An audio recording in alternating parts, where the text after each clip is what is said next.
সভাপতি উপস্থিত আছে। আজকে আপনাদের এই কর্মী সম্মেলনের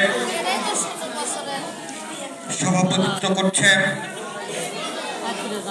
সোনারা ইউনিয়ন মহিলা দলের নেত্রী এবং আজকের এই কর্মী সমাবেশের প্রধান অতিথি হিসেবে উপস্থিত থাকবেন গাবতলী এবং শাহজাহানপুরের গণমানুষের নেতা গাবতলী থানা বিএনপির সংগ্রামী সভাপতি শ্রদ্ধেয় মোর্শেদ মিল্টন ভাই।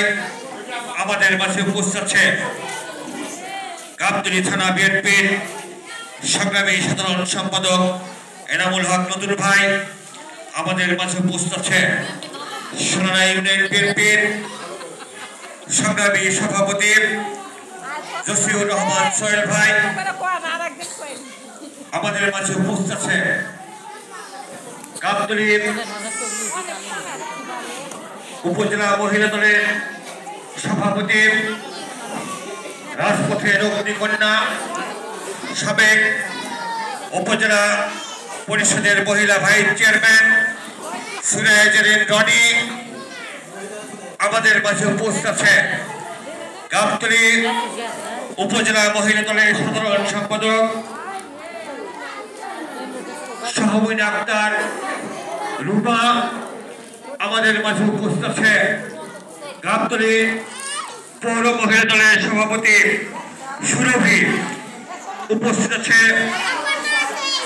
সাংগঠনিক সম্পাদক নাজমা সহ মহিলা দলের বিভিন্ন পর্যায়ের নেতৃবৃন্দ।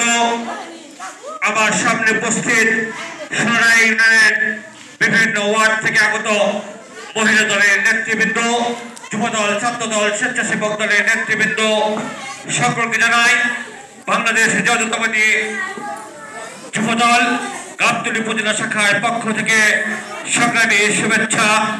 আমার ব্যক্তিগত পক্ষ থেকে জানাই সালাম, আসসালামু আলাইকুম। সংগ্রামী ভাই ও বোনেরা, আপনারা সকলেই অবগত আছেন গত জুলাই আগস্টের বৈষম্যহীন ছাত্র আন্দোলনের মাধ্যমে শেখ হাসিনার পতন হয়েছে। শেখ হাসিনা এই বাংলার মাটি ছেড়ে পালিয়ে যেতে বাধ্য হয়েছে। আজকে এই কর্মী সম্মেলন থেকে আমি বলতে চাই, দু একটি বিচ্ছিন্ন দল যারা এই 17 বছরে কোনোদিন রাজপথে দেখা যায়নি, তারা বলে আওয়ামী লীগ বিএনপি নাকি একই সংগঠন। আমি বলি নো, আওয়ামী লীগ বিএনপি এক সংগঠন নয়। বিএনপির নেতৃত্বে কোনোদিন দিনের ভোট রাতে অনুষ্ঠিত করা হয় নাই। বিএনপির নেতৃত্বে কখনো সংখ্যালঘুদের উপর নির্যাতন করা হয় নাই। বিএনপির আমলে কখনোই 154 জন বিনা প্রতিদ্বন্দ্বিতায় নির্বাচিত হয়ে সংসদে যায়নি। বিএনপির সংসদ সদস্যরা কখনো সংসদে দাঁড়িয়ে বলেনি কোথায় সেই সিরাজ শিকদার। সংগ্রামী ভাই ও বোনেরা, আমি আমার বক্তব্য দীর্ঘায়িত করব না। আমি বলতে চাই, গাবতলী মহিলা দল অতীতের যে কোনো সময়ের চেয়ে আজকে অধিক শক্তিশালী।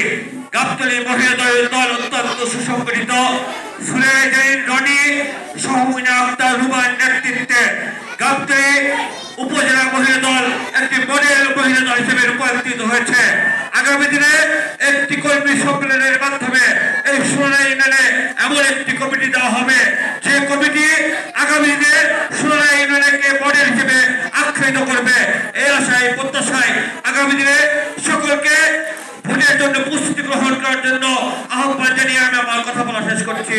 শহীদ জমরক দেশনেত্রী আবুসির নেত্রী বেগম খালেদা জিন্দাবাদ, তারুণ্যের অহংকার, আগামী দিনের রাষ্ট্রনায়ক জনাব তারেক রহমান জিন্দাবাদ। সকলকে ধন্যবাদ, সকলকে আপনার সালাম, আসসালামু আলাইকুম।